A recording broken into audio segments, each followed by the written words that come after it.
नमस्कार दोस्तों, मैं ऋचा कुमारी आप लोग का स्वागत करती हूँ अपने चैनल सिनिस्टर सीक्रेट में। आज मैं आप लोगों के लिए एक नई कहानी लेकर आई हूँ। कहानी अच्छी लगे तो चैनल को सब्सक्राइब कर दीजिए, लाइक कर दीजिए, कमेंट कीजिए, बेल आइकन प्रेस करना ना भूले। बिना छानबीन के हुई शादी के बाद जब पति या पत्नी की हकीकत सामने आनी शुरू होती है तो विवाद बढ़ना स्वाभाविक होता है। कई बार इस विवाद में किसी एक की जान भी दांव पर लग जाती है। अमित और कोमल के मामले में भी भिवाड़ी राजस्थान ही नहीं, उत्तरी भारत का प्रमुख औद्योगिक इलाका है। भिवाड़ी और हरियाणा के बीच केवल एक सड़क का फासला है। भिवाड़ी में सुई से लेकर अंतरिक्ष यान तक के कलपुर्जे बनाने वाले उद्योग हैं। भिवाड़ी वैसे तो अलवर जिले में आता है, लेकिन अपराधों के नजरिए से महत्वपूर्ण होने के कारण साल भर पहले अलवर जिले में भिवाड़ी को नया पुलिस जिला बना दिया गया था। राजस्थान में केवल अलवर ही ऐसा जिला है जहां अलग अलग जिलों के नाम से 2 एसपी हैं। राज्य के कुछ जिलों में ग्रामीण और शहर एसपी हैं, जबकि जयपुर और जोधपुर शहर में पुलिस कमिश्नरेट है। अपराधों के लिहाज से 2 महीने पहले भिवाड़ी में दबंग और इंटेलिजेंट एसपी के रूप में राममूर्ति जोशी को यह जिम्मेदारी सौंपी गई थी। बात 14 अगस्त की है। एसपी साहब जब अपने ऑफिस में स्वतंत्रता दिवस पर पुलिस की ओर से किए जाने वाले इंतजामों की फाइल देख रहे थे, तभी उनके मोबाइल पर यूआईटी फेज 3 थाना प्रभारी सुरेंद्र कुमार का फोन आया। थाना प्रभारी ने कहा, सर, खिदरपुर गांव के सरकारी स्कूल के पास सड़क किनारे एक महिला के शव के अलग अलग टुकड़े मिले हैं। महिला के शव के टुकड़े मिलने की बात सुनकर एसपी साहब चौंके।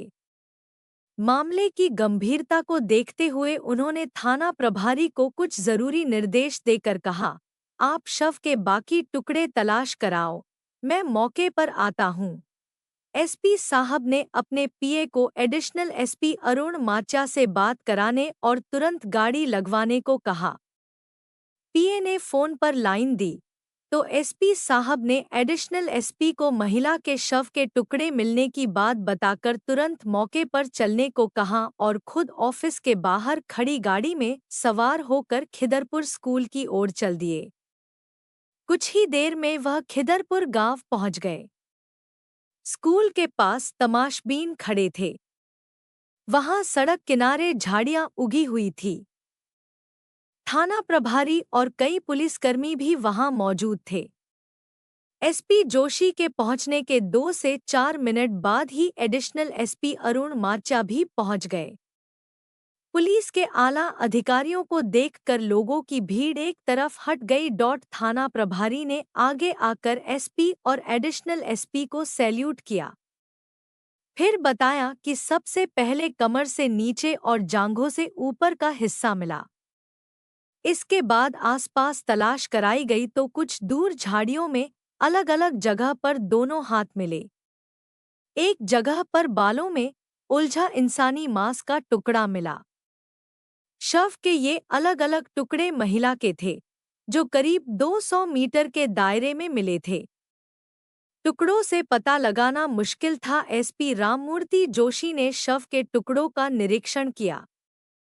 वे 4 से 5 दिन पुराने लग रहे थे। जांघ और कमर से नीचे के हिस्से पर कोई कपड़ा नहीं था। शव के टुकड़े आवारा जानवरों के नोचने और फूल जाने के कारण उम्र का अंदाज भी नहीं लग सका। जहां जहां शव के टुकड़े मिले वहां तेज बदबू आ रही थी। मौका मुआयना कर जोशी समझ गए कि महिला की बेरहमी से हत्या कर उसके शव को टुकड़ों में काट कर अलग अलग जगह फेंका गया है। यह भी आशंका थी कि महिला के साथ दुष्कर्म किया गया हो। चिंता की बात यह थी कि सिर सहित शव के अन्य टुकड़े नहीं मिले थे। जोशी जी ने थाना प्रभारी और एडिशनल एसपी को आसपास के इलाकों में शव के बाकी हिस्से तलाशने के निर्देश दिए। इसी के साथ उन्होंने अलवर से विधि विज्ञान विशेषज्ञों और डॉग स्क्वायड को भी बुलवा लिया। अलवर से एफएसएल के विशेषज्ञ और डॉग स्क्वायड मौके पर पहुंच गया। पुलिस ने खोजी कुत्ते को शव के टुकड़े सूंघा कर बाकी टुकड़ों की तलाश कराई, लेकिन पुलिस को शव का कोई अन्य हिस्सा नहीं मिला।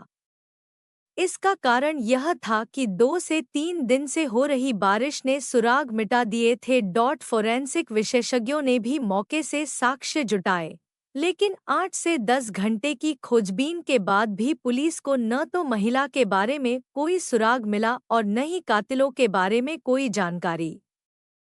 पुलिस ने जगह जगह से एकत्र किए शव के टुकड़े सरकारी अस्पताल की मोर्चरी में भिजवा दिए। भिवाड़ी के यूआईटी फेस 3 पुलिस थाने में इस संबंध में मुकदमा दर्ज कर लिया गया। मामले की गंभीरता को देखते हुए जयपुर रेंज के आईजी एस सेंगाथिर के निर्देश पर एसपी भिवाड़ी राममूर्ति जोशी के टीम में डीएसपी भिवाड़ी हरिराम कुमावत और यूआईटी फेस 3 थाना प्रभारी सुरेंद्र कुमार सहित कई अफसरों और जवानों को शामिल किया गया। पुलिस ने तेजी से जांच पड़ताल शुरू की, लेकिन कहीं कोई ओरछोर नहीं मिल पा रहा था। इसका कारण यह था कि औद्योगिक इलाका होने के कारण भिवाड़ी में रोजाना राजस्थान के ही नहीं बल्कि हरियाणा के गुड़गांव, धारूहेड़ा, रेवाड़ी, बावल, फरीदाबाद, पलवल और दिल्ली तक के रोजाना हजारों लोग नौकरी और कामकाज के सिलसिले में भिवाड़ी आते जाते हैं। यह भी आशंका थी कि हरियाणा में हत्या करने के बाद शव के टुकड़े राजस्थान के भिवाड़ी में फेंके गए हों। हत्या के ऐसे 1-2 मामले पहले भी सामने आए थे। दूसरी बड़ी समस्या यह थी भिवाड़ी में देश के विभिन्न राज्यों के लाखों श्रमिक काम करते हैं। इन श्रमिकों की भिवाड़ी सहित आसपास के गांवों में बड़ी-बड़ी बस्तियां हैं। साथ ही भिवाड़ी में भी सैकड़ों बहुमंजिला सोसाइटियां हैं। इन सभी इलाकों में एक महिला के बारे में खोजबीन करना चुनौती भरा काम था। एसपी राममूर्ति जोशी पहले भी अलवर में विभिन्न पदों पर रह चुके थे, इसलिए उन्होंने अपने अनुभवों के आधार पर भिवाड़ी और आसपास के इलाकों से पिछले दिनों लापता हुई महिलाओं का रिकॉर्ड मंगवाया। इन महिलाओं की गुमशुदगी के बारे में जांच पड़ताल की गई, लेकिन ऐसा कोई सुराग नहीं मिला जिससे पुलिस को शव के टुकड़ों की शिनाख्त में मदद मिलती। इलाके की सोसाइटियों में पिछले दिनों मकान खाली कर जाने वाले किराएदारों का भी पता लगाया गया। इसके अलावा घटनास्थल के निकटवर्ती सांथल का गांव में पिछले दिनों मकान खाली करने वाले किराएदारों और कंपनियों से अचानक नौकरी छोड़ने वाले महिला पुरुषों के बारे में जानकारी हासिल करने के लिए डोर टू डोर सर्वे किया गया। यह काम भूसे के ढेर में सुई खोजने जैसा था। 50 पुलिस वाले इस काम में सुबह से शाम तक जुटे रहते। एसपी साहब इस काम में कोई कमी नहीं छोड़ना चाहते थे। वह हर संभव प्रयास से मृतका की शिनाख्त और कातिलों तक पहुंचना चाहते थे। इसलिए रोजाना शाम को एडिशनल एसपी और डीएसपी से रिपोर्ट लेते और उन्हें जरूरी निर्देश देते।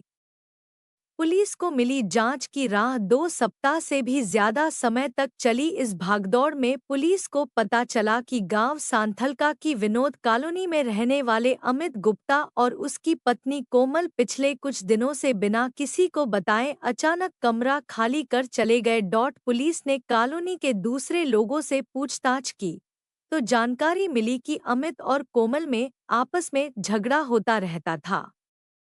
दोनों अलग-अलग फैक्ट्रियों में काम करते थे। पुलिस को अमित का पता तो नहीं मिला, अलबत्ता यह जरूर पता लगा कि वह भरतपुर का रहने वाला है। यह सुराग मिलने पर पुलिस को उम्मीद की कुछ किरण नजर आई। अब पुलिस अमित और कोमल को तलाशने में जुट गई। इसी दौरान 3 सितंबर को यूआईटी फेस 3 पुलिस थाने पर डाक से एक पत्र आया। पत्र में अमित गुप्ता ने अपनी पत्नी कोमल के गायब होने की बात लिखी थी।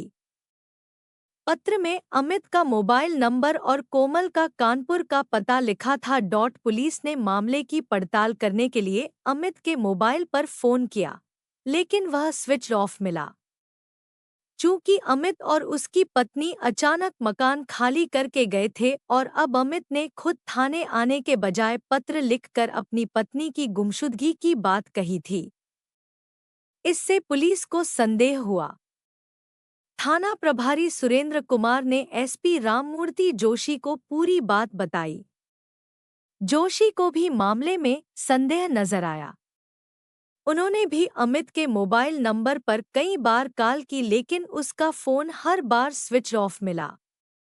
मोबाइल स्विच ऑफ होने से उसकी लोकेशन का भी पता नहीं चल पा रहा था।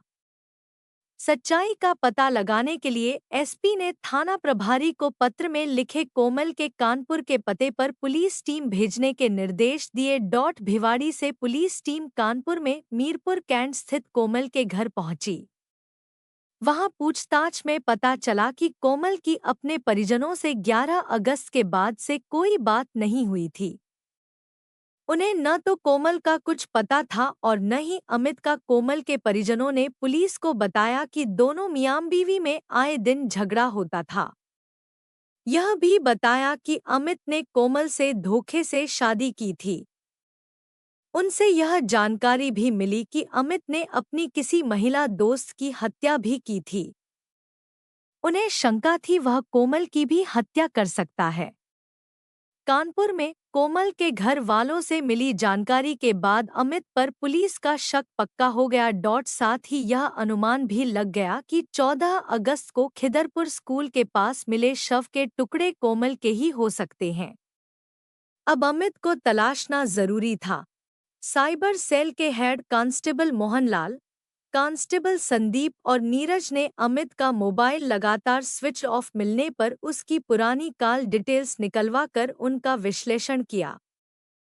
पुलिस ने इन कॉल डिटेल्स के आधार पर पहले से अमित के संपर्क में रहे लोगों से उसकी पूरी जन्म कुंडली हासिल की। तमाम प्रयासों के बाद पुलिस ने 7 सितंबर को अमित गुप्ता को भिवाड़ी के ही सांथलका इलाके से गिरफ्तार कर लिया।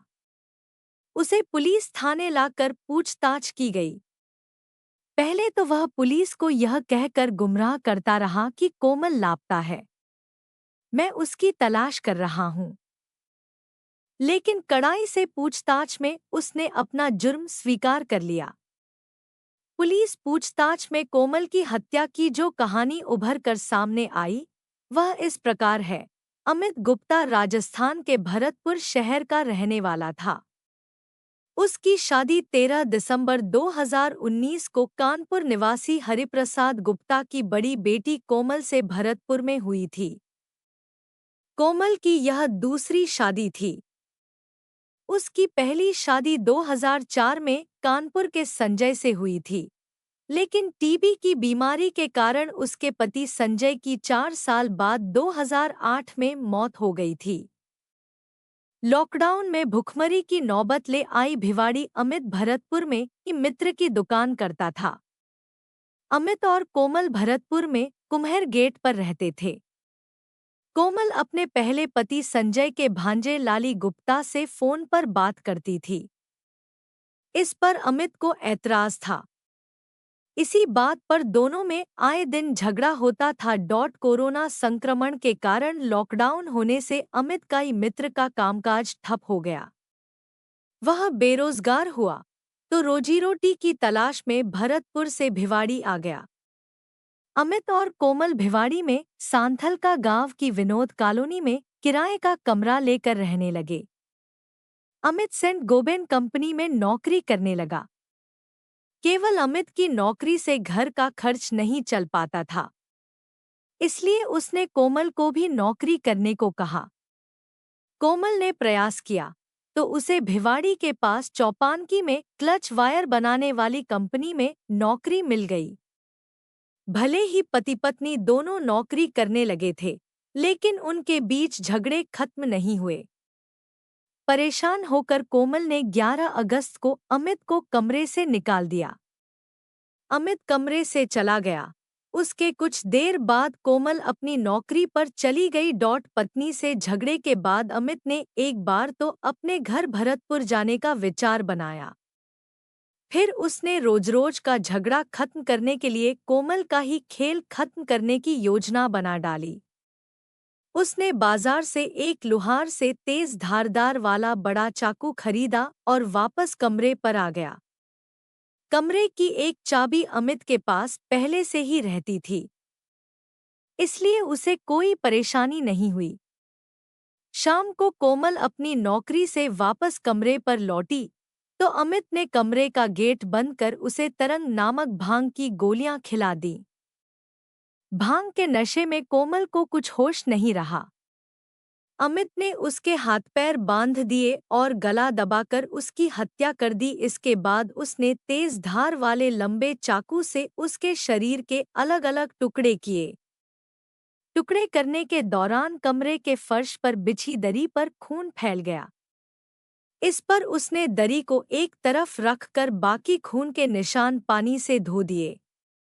इस काम में उसे करीब 3 घंटे लगे।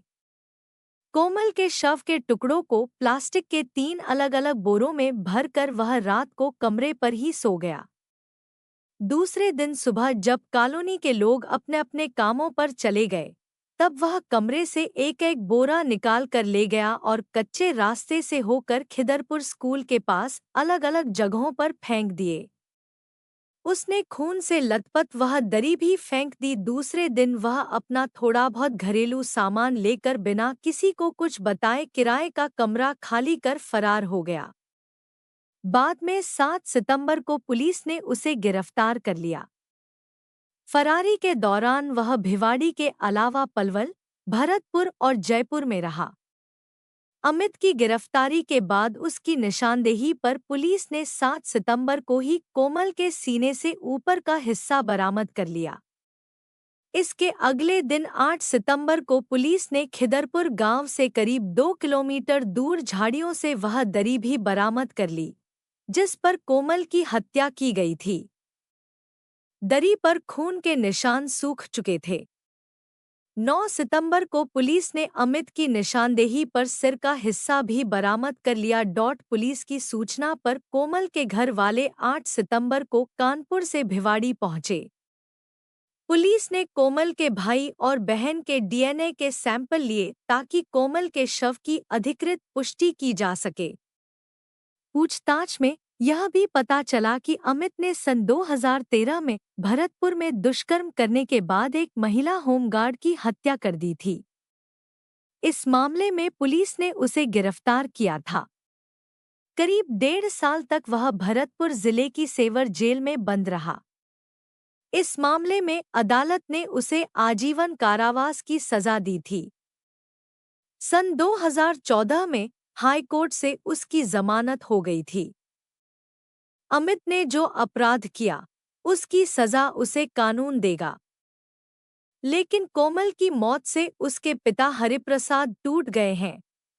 कानपुर में चाय की थड़ी लगाने वाले हरिप्रसाद की 3 बेटियों में कोमल सबसे बड़ी थी। पहले पति की मौत के बाद से कोमल कानपुर में अपने पिता के पास रहकर जॉब करती थी।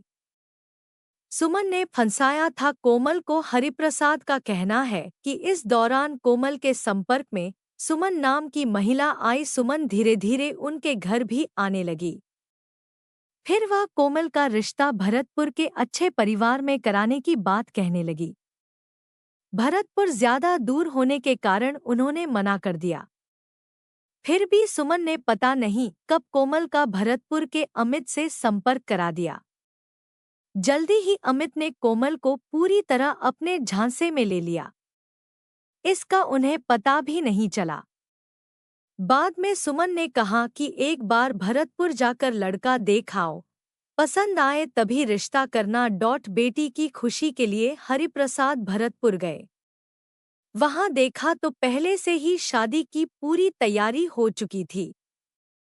अनजान शहर में वे अकेले पड़ गए। बेटी की सहमति से उन्होंने अगले ही दिन 13 दिसंबर 2019 को भरतपुर में कोमल की शादी अमित से कर दी। बाद में उन्हें पता चला कि यह शादी कराने के एवज में सुमन ने अमित से 1 लाख रुपए लिए थे। कोमल शादी के बाद केवल एक बार होली पर अपने घर कानपुर गई थी। कोमल अपनी छोटी बहन काजल को फोन पर बताती थी कि अमित का चालचलन ठीक नहीं है। वह उस पर शक करता है और आए दिन झगड़ता है। कोमल की छोटी बहन काजल की 10 अगस्त को अमित से फोन पर बात हुई थी। तब अमित ने कहा था कि आज के बाद तुमसे हमारा कोई रिश्ता नहीं रहेगा और न ही तुम कोमल से बात कर सकोगी। इसके बाद से लगातार संपर्क करने के बाद भी जब परिजनों की कोमल से बात नहीं हुई तो हरिप्रसाद ने अमित के पिता को फोन किया। उन्होंने कहा कि उनका बेटे और बहू से कोई संबंध नहीं है। इस संबंध में वे अखबार में विज्ञापन भी छपवा चुके हैं। हरिप्रसाद का कहना है कि बेटी तो चली गई, लेकिन अमित जैसे जल्लाद से कोमल का रिश्ता कराने वाली सुमन के खिलाफ भी कार्रवाई हो, जो पैसे कमाने के लिए जरूरतमंद युवतियों को झांसे में लेकर उनकी जिंदगी बर्बाद कर देती है।